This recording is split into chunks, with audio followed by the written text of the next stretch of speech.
saya di sini akan mempresentasikan tentang kerangka kerja manajemen proyek dan perangkat lunak. Kerangka kerja manajemen proyek perangkat lunak merupakan struktur konseptual yang digunakan untuk merencanakan, mengorganisasi, mengarahkan, dan mengendalikan aktivitas pengembangan perangkat lunak agar mencapai tujuan proyek secara efisien. Kerangka ini melibatkan 4 komponen utama, yaitu people, product, proses, dan project.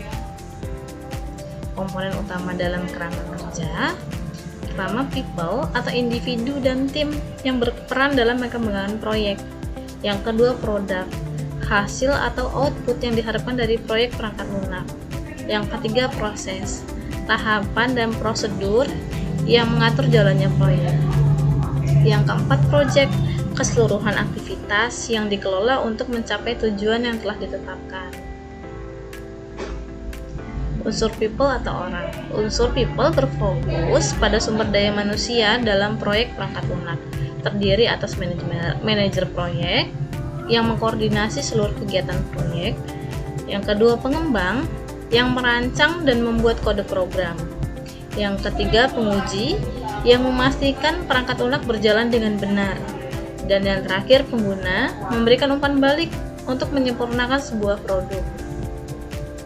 Unsur produk mengacu pada hasil akhir dari proyek perangkat lunak. Langkah-langkah pentingnya adalah yang pertama, menentukan kebutuhan pengguna, menetapkan ruang lingkup dan tujuan produk, dan yang terakhir, menentukan spesifikasi teknis dan kualitas dari produk yang kita buat.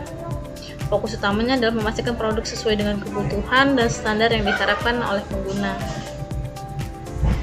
Unsur proses mencakup metode, langkah, dan aktivitas yang digunakan untuk pengembangan perangkat lunak secara sistematis.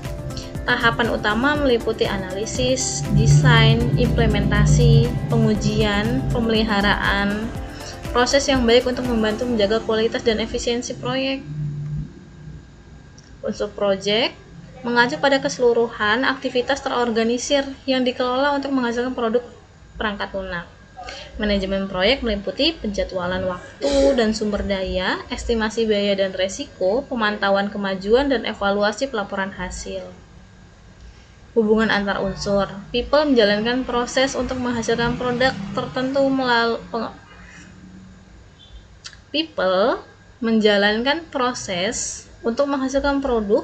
melalui pengelolaan proyek. Keterkaitan ini menunjukkan bahwa keberhasilan proyek tergantung pada koordinasi antar tim, komunikasi yang efektif, dan implementasi proyek yang sesuai, dan fokus pada hasil dan kualitas produk. Komunikasi dan koordinasi. Komunikasi yang baik adalah kunci dalam sistem tahap proyek. Bentuk koordinasi meliputi rapat rutin tim proyek, pelaporan kemajuan, pengelolaan konflik antar anggota, dan evaluasi hasil kerja.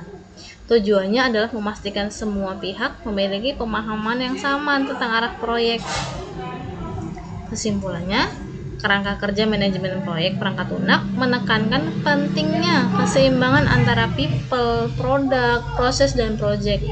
Dengan koordinasi yang baik dan penerapan proses yang tepat, tim dapat mengelola proyek secara efisien, mencapai tujuan dengan kualitas yang optimal, dan memenuhi harapan pengguna.